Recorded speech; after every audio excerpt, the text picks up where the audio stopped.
हरियाणा के रोहतक से बड़ी खबर। एमडीयू के छात्रों ने सुप्रीम कोर्ट के कोटा इन कोटा आरक्षण के फैसले को सीएम नायब सैनी से विधानसभा चुनावों से पहले की लागू करने की मांग। आरक्षण में वर्गीकरण के सुप्रीम कोर्ट के फैसले को कुछ लोग समाज का ताना बाना बिगड़ने की बात कह लोगों को कर रहे हैं गुमराह। राकेश क्रांति। हमें भारत की न्यायपालिका पर गर्व। अदालतें आज भी अंतिम पायदान के व्यक्ति तक न्याय पहुंचाने की कर रही है कोशिश। Advocate Nitesh Balmiki. Supreme court द्वारा आरक्षण के संबंध में कोटा इन कोटा के फैसला का एमडीयू के छात्रों ने किया स्वागत। विश्वविद्यालय में छात्रों व शोधार्थियों ने सुप्रीम कोर्ट के फैसले का समर्थन करते हुए लड्डू बांटकर मनाई खुशी। अब खबर विस्तार से। रोहतक। महर्षि दयानंद विश्वविद्यालय रोहतक में वंचित अनुसूचित जाति के छात्रों द्वारा एक बैठक का आयोजन किया। इस बैठक में सर्वोच्च न्यायालय द्वारा आरक्षण में वर्गीकरण करने के फैसले का स्वागत किया गया। इस फैसले को सामाजिक न्याय की अवधारणा को सार्थक करने वाला ऐतिहासिक फैसला बताया गया। छात्र समुदाय में सर्वोच्च न्यायालय के इस फैसले से आजादी दिलाने वाला फैसला बनाया गया और कहा कि सही मायने में आरक्षण का लाभ अब जरूरतमंदों को मिल सकेगा।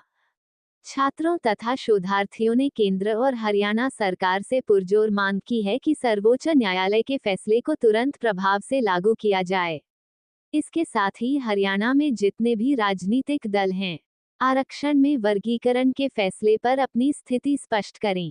विश्वविद्यालय में छात्रों व शोधार्थियों ने इस फैसले का समर्थन करते हुए लड्डू बांटकर खुशी मनाई। एमडीयू के पूर्व छात्र राकेश क्रांति ने कहा कि इस फैसले के बाद कुछ लोग कह रहे हैं कि लोगों को गुमराह कर रहे हैं कि इससे समाज का ताना बाना बिगड़ जाएगा।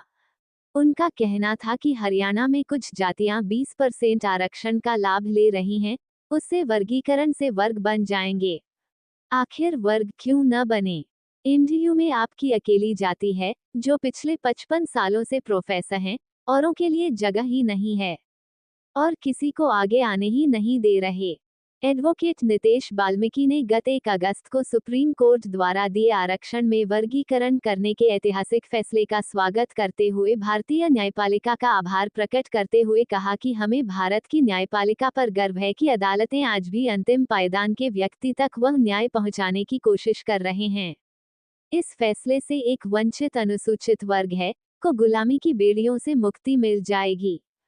उन्होंने सरकार से इस फैसले को तत्काल प्रभाव से लागू करने की मांग करते हुए कहा कि फैसले के लागू होने से आरक्षण से वंचित रहे लोग जिनको उनके हक अधिकार मिल नहीं पाए, जो उनको नौकरियों में सही तरीके से प्रतिनिधित्व नहीं मिल पाया है, उनको उनका हक मिल सके। छात्र नेता रमन पनवार ने सुप्रीम कोर्ट द्वारा आरक्षण के संबंध में कोटा इन कोटा का जो फैसला आया है के संबंध में विचार विमर्श के लिए एमडीयू के छात्र इकट्ठा हुए हैं।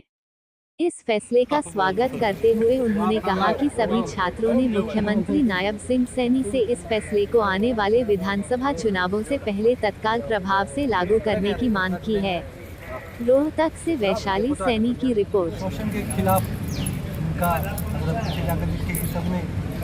जो SC और B की बात करें, हरियाणा के अंदर आंदोलन में शामिल रहे हैं और समय समय पर आंदोलन करते आए। आज जो सुप्रीम कोर्ट का जो फैसला आया है, इसको स्वीकार करते हुए जो महर्षि दयानंद विश्वविद्यालय के जो शोधार्थी जो छात्र हैं, उन्होंने इस फैसले का स्वागत किया है और सुप्रीम कोर्ट का आभार व्यक्त किया है। इससे जो पिछड़ा जो अति दलित है उन तक लाभ पहुंचेगा और कहीं ना कहीं शोषण मुक्त होने का जल्दी ही लागू करेंगे और हमें उन पर विश्वास है।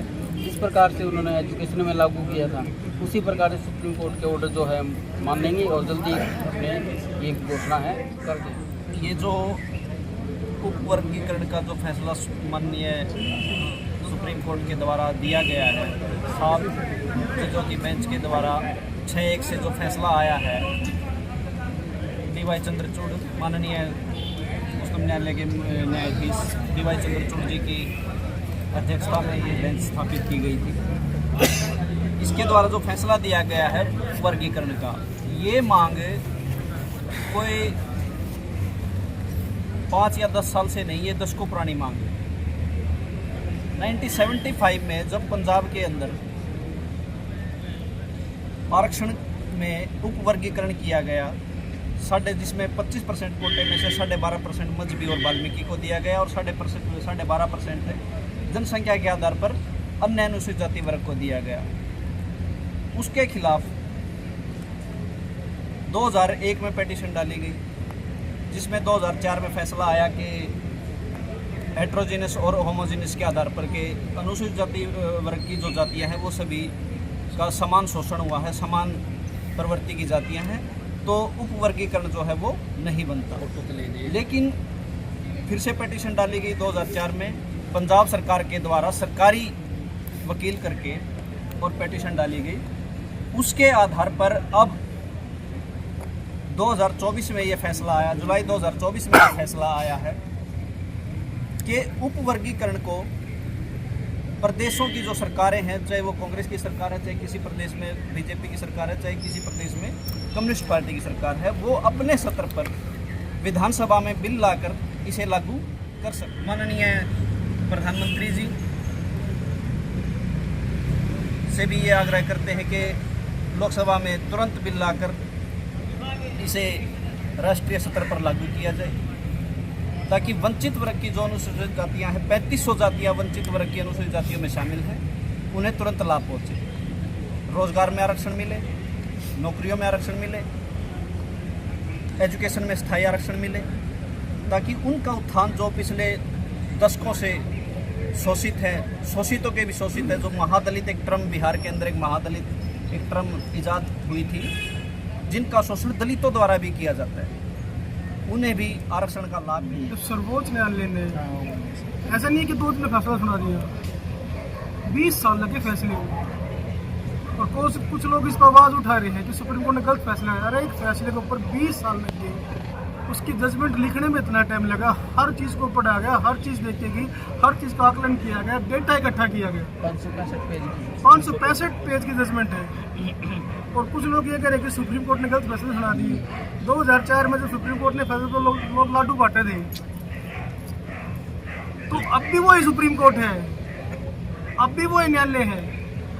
हमारी जो मांग राजवीर भाई और सारे साथी सोए हुए हैं कि भाई जितना जल्दी हो उसका है ना, मैं सत्ता पक्ष हो विपक्ष हो दोनों को बता रहा हूँ। जो अभी सत्ता पक्ष से पहले विपक्ष में था ये, 2014 के मैनिफेस्टो में माननीय कृष्णपाल गुर्जर जी बीजेपी का अध्यक्ष हुआ करते हैं। हम लोग बहुत साथी लोग गए, उन्होंने खुद अपने मैनिफेस्टो में इस बात को डाला कि हम जब सरकार है इसको लागू करेंगे। 14 में सरकार आ गई, जब लागू नहीं किया गया, ये कहा गया भाई कि सुप्रीम कोर्ट का भाई थोड़ा सा अड़चने हैं, कानूनी बाधाएं हैं, अगर वो दूर होगी तो इसको खत्म किया जाएगा, इसको लागू किया जाएगा इन चीज़ों को, तो कानूनी बाधा खत्म किया जाएगा। 2019 में जब रामविलास शर्मा जी बीजेपी के अध्यक्ष थे, उन्होंने भी पूरी तरह से कहा कि हम सरकार आएगी तो अब दोबारा करेंगे, तो उसमें ही मैनिफेस्टो में है। अब माननीय जो पूर्व मुख्यमंत्री मनोहर लाल खट्टर जी आजकल कैबिनेट मिनिस्टर हैं, उन्होंने भी पैरवी करी थी। तो अब मौका ये है कि सरकार जिसको जितना जल्दी हो सके उतनी जल्दी इसको लागू करने की व्यवस्था करे, ताकि जो बिल्कुल आखिरी का तबका है उसको मौका मिले, उसको अवसर मिले। कुछ लोग दबाव की राजनीति कर रहे हैं कि हमारा भाईचारा टूट गया। भाईचारा तो सर्व समाज का होता है, और सुप्रीम कोर्ट को भाईचारा तोड़ता किसी का?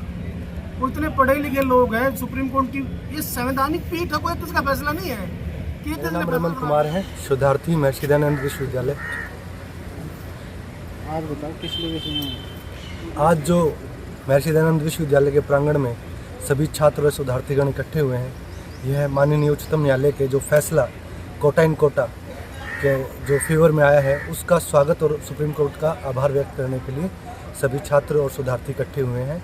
और साथ ही साथ हरियाणा सरकार के मुख्यमंत्री माननीय नायब सिंह सैनी से आग्रह करने के लिए कि आने वाले विधानसभा से पहले, इलेक्शन से पहले ये जो सुप्रीम कोर्ट का फैसला है उसको हरियाणा में। मेरा नाम एडवोकेट नितेश वाल्मीकि है और आज हम महर्षि दयानंद विश्वविद्यालय में तमाम छात्र इकट्ठा हुए हैं।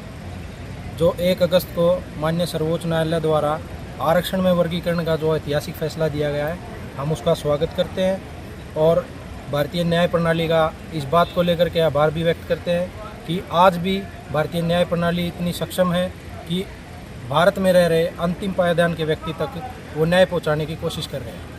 इसके साथ साथ हमने सरकार से मांग करी है कि इस फैसले को तुरंत प्रभाव से लागू किया जाए, ताकि जो आरक्षण से वंचित रहे लोग हैं, जिनको उनके हक अधिकार मिल नहीं पाए, जिनको उनका जो सही तरीके से प्रतिनिधित्व नहीं मिल पाया है, उनको भी प्रतिनिधित्व मिले, उनको भी अपना जो है पक्ष रखने का मौका मिले, चाहे वो सरकारी नौकरियों की बात है, चाहे वो अलग तरह की और तमाम प्राइवेट सेक्टर में भी है। अब जो ये फैसला है सुप्रीम कोर्ट का, हम इसको ऐतिहासिक फैसला मानते हैं। इस फैसले से एक भारत में रह रहे एक अनुसूचित वंचित जाति का जो वर्ग है, उसको हम एक तरह की गुलामी की बेड़ियों से आज़ाद होने वाला इस फैसले को कहेंगे, क्योंकि एक लंबे समय से अनुसूचित जाति वर्ग और जो अनुसूचित जनजाति वर्ग का आरक्षण है, वो एक विशेष वर्ग को ही मिलता रहा है उसका लाभ, और जो और व्यक्ति हैं और जो जातियां हैं अनुसूचित जातियों के अंदर, अनुसूचित जनजातियों के अंदर, उन तक आरक्षण का सही लाभ नहीं पहुंच पाया। सही मायने में आरक्षण का जो सार्थक रूप है, उसको हम ये मानते हैं कि जिनको मौका नहीं मिल पाया उनको मौका मिले, और इस फैसले से जो मौके से वंचित रह गए थे उनको मौका मिलेगा। मीटिंग में आपने कहा था कि भी कुछ विरोध कर रहे हैं इस फैसले का, उसको गलत बताओ। देखिए, जब भी कोई फैसला आता है तो उस फैसले से कुछ लोग नाखुश होते हैं।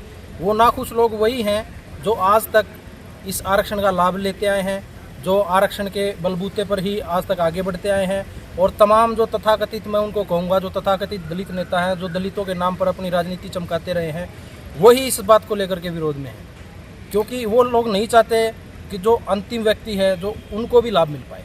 तो ये कब से चल रहा था? ये बहुत लंबे समय से जो एक वंचित वर्ग की मांग रही है, जिस फैसले को लेकर अब सर्वोच्च न्यायालय में फैसला आया है, ये पहले निर्णय 2004 में जो हाईकोर्ट में हुआ था।